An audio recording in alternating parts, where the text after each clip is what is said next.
As morning light begins to shine, I seek your word and make it mine. In quiet moments, faith is born. With every breaking of the dawn, rise and reflect on promises true. With every dawn, I'm renewed by you. Guided by grace, strengthened by love, your light leads me from above. Your word, my hope, my guiding way. In you I find strength each day. Through trials and fears I trust and rest. In your wisdom I am blessed. Rise and reflect on promises true. With every dawn I'm renewed by you. Guided by grace, strengthened by love, your light leads me from above.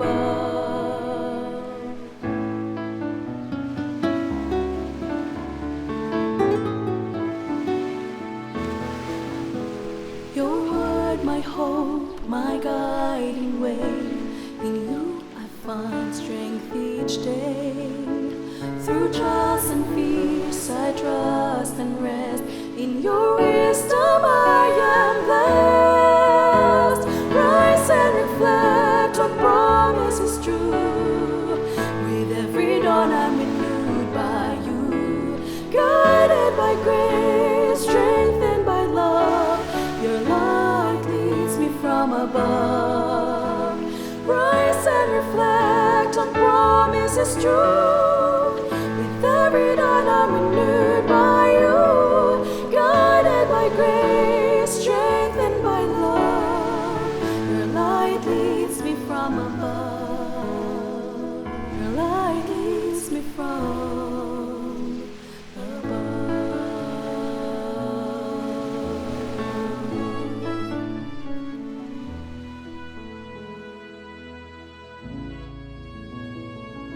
Isang bago at puno ng pagpapalang umaga kaibigan, ako ang iyong kaibigan, Ner Caranza.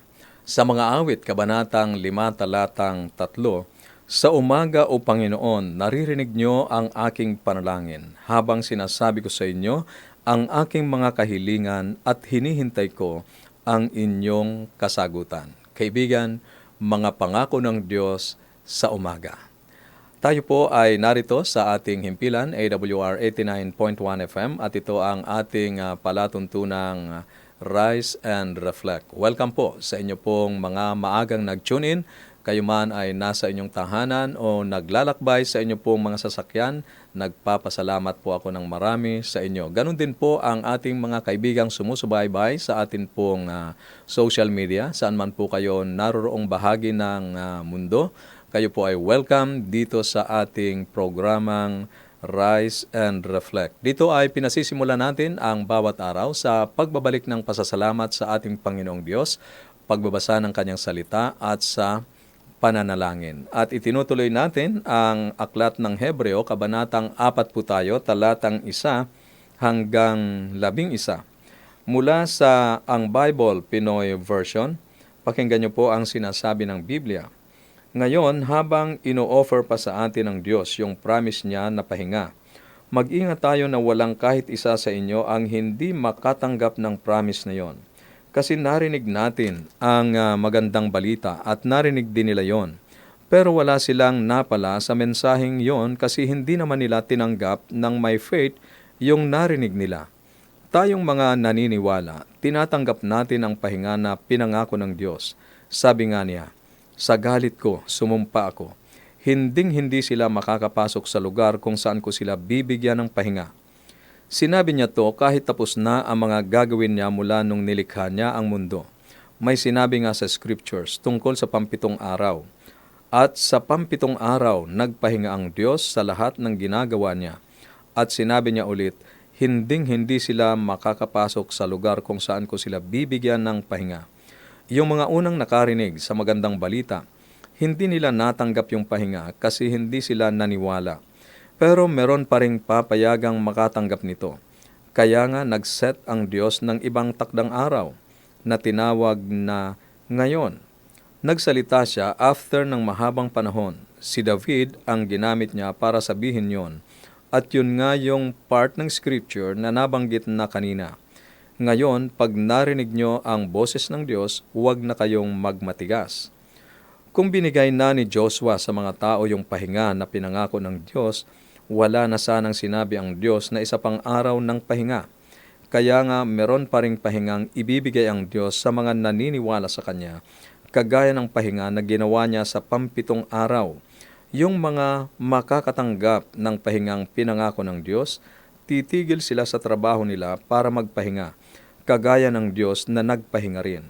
Kaya nga gawin natin yung best natin para matanggap ang pahingang yon, para wala sa ating mag-fail kagaya ng nangyari sa mga di naniwala. Mas mabuting kapahingahan. Sa aklat na The Life of Reason, Reason in Common Sense, published in 1905, sinulat ni George Santaya ang ganito: "Those who cannot remember the past are condemned to repeat it." Yun daw na mga kinalimutan ang nakaraan ay nakatakdang ulitin uli. Ang aklat ng Hebreo sa Kabanatang 4 ay ipinahayag ang ganun ding obserbasyon na itinuturo ang kasaysayan ng Israel bilang isang babala na huwag palampasin ang pangako ng Diyos. Sa talatang 10 ng Hebreo Kabanatang 4, sa ibang salin, ang sinumang pumapasok sa kanyang kapahingahan, siya rin naman ay nagpahinga sa kanyang mga gawa kung paanong ang Diyos ay nagpahinga mula sa kanyang mga gawa. Mayroon pang isang natitirang Sabat sa bayan ng Diyos at ito ay tinukoy mismo sa aklat na ito ang 7 araw na kapahingahan na ibinibigay ng Diyos sa kanyang bayan, lalong-lalo na doon sa mga sumasampalataya. Ang halimbawa ng mga Israelitang hindi nakapasok sa lupang pangako ay nagsisilbing babala para sa mga susunod na henerasyon. Ang kanilang kawalan ng pananampalataya ay naging hadlang para sa kanila na maranasan ang ipinangako sa kanila ng Diyos na kapahingahan. Sinipin ni Apostol Pablo ang mga awit, Kabanatang 75, talatang 11 sa talatang 3 ng Hebreo upang ipakita na ang kapahingahan ng Diyos ay nararanasan lamang sa pamamagitan ng pananampalataya at ang pagtanggi na maniwala ay paglabag o pagsuway at hindi mo mai-enjoy ang ipinangako ng Diyos. Ang katotohanan na ang henerasyon ng Exodo ay hindi nakahanap ng kapahingahan sa lupain ay nagpapahiwatig na ang pangako ng pagpasok sa kanyang kapahingahan ay nananatili pa rin. Ang mga nag-iisip na tanggihan ang ating Panginoong Hesukristo at bumalik sa kautusan ni Moises, hindi dito tinutukoy siyempre ang 10 kautusan, ay hindi natamo ang pangakong kapahingahan ni Kristo. Kaibigan, kapag tayo ay lumalapit kay Jesus sa pananampalataya, kinikilala natin na hindi natin maitatama ang ating sarili sa Diyos sa pamamagitan ng ating sariling mga pagsisikap at mga gawa. Sa halip ay umaasa tayo sa natapos na gawain ni Kristo at pumapasok tayo sa kanyang kapahingahan. Gaya ng sinasabi sa talatang 10, ang sinumang pumapasok sa kapahingahan ng Diyos ay nagpapahinga rin sa kanilang mga gawa. At kapag ating binasa ang kabuuan nito, tinutukoy nito yung pagpapahinga ng ating Panginoong Diyos doon sa paglalang. Si Apostol Pablo ay nagpatuloy sa aklat ng mga Hebreo upang ipaliwanag kung paano ito nagiging posible, emphasizing the finished nature of Christ's sacrifice sa Hebreo, Kabanatang 7, talatang 27 at Kabanatang 9, talatang 12, ganun din sa Kabanatang 10, talatang 10. Hindi ito nangangahulugan na tayo ay inactive. Mahal natin at pinaglilingkuran ang Diyos, ngunit hindi natin ito na isasagawa sa sarili nating lakas o bilang pagtatangka na magkaroon ng matuwid na katayuan o katwiran. Ang kabiguan ng Israel na maniwala sa pangako ng Diyos ay isang babala sa mga tumatanggi sa biyayang iniaalok ng Diyos sa pamamagitan ni Kristo. In the play of words sa talatang 11, hinihimok tayong mga bumabasa o nakikinig na gawin ang lahat ng pagsisikap sa tulong at biyaya ng Diyos na makapasok sa kapahingahang Kanyang iniaalok.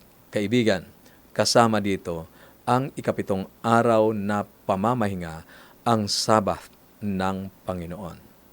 Kaibigan, ano ang ibig sabihin sa iyo ng pumasok sa kapahingahan ng Diyos?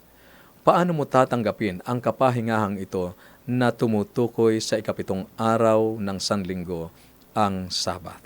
Para sa iyong comment and reflection, maaari kang mag-text sa atin pong mga numero o kaya kung ikaw ay nanonood sa atin pong Facebook page or YouTube channel, maaari ka pong maglagay dyan sa comment section.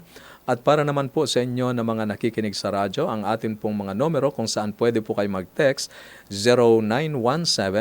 0917-1742-777, 0917-1742-777 at sa 0918-9447-891.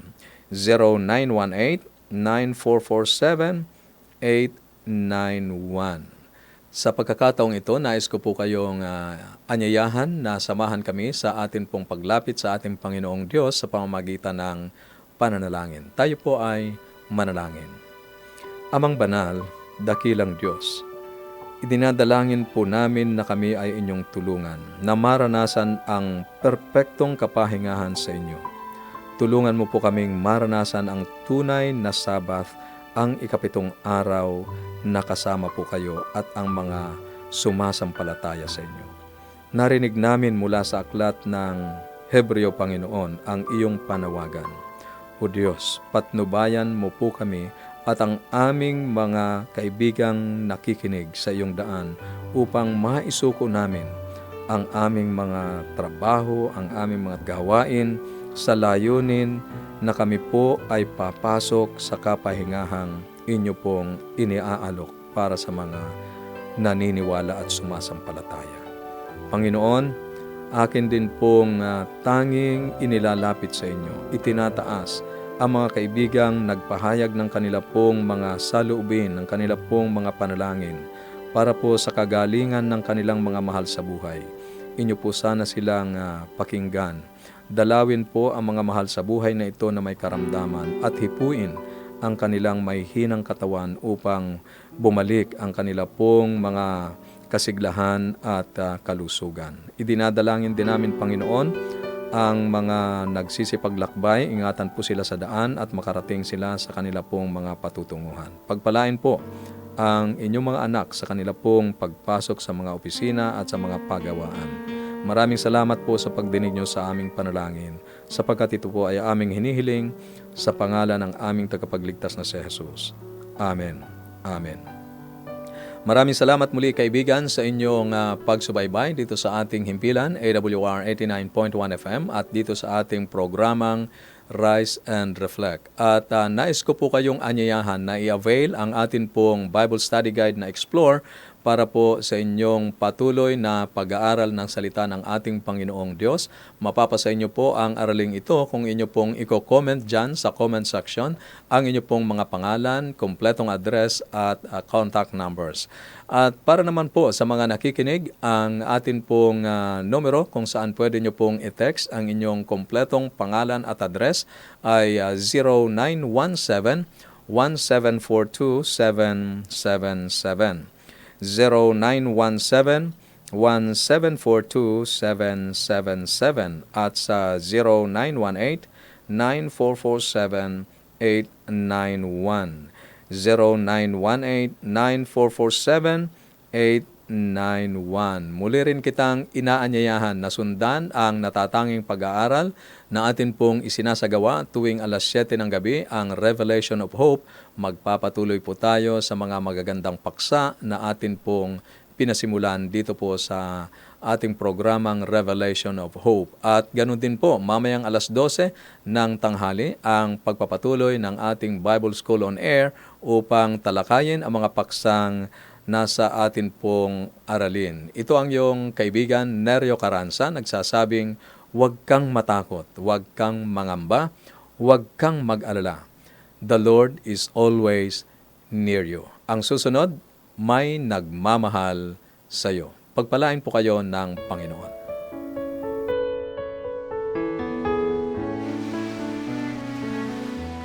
As morning light begins to shine, I seek your word and make it mine. In quiet moments, faith is born. With every breaking of the dawn, rise and reflect on promises true. With every dawn I'm renewed by you, guided by grace, strengthened by love. Your light leads me from above.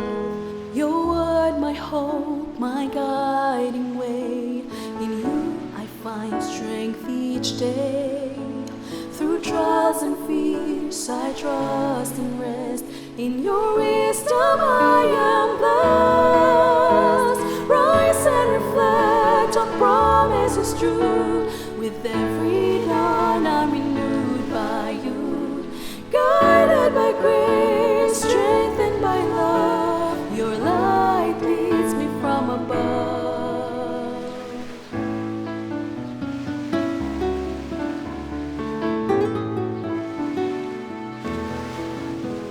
Your word, my hope, my guiding way. In you I find strength each day. Through trials and fears I trust and rest. In your wisdom I am blessed. Rise and reflect on promises true. With every dawn I'm renewed by you, guided by grace, strengthened by love. Your light leads me from above. Rise and reflect on promises true.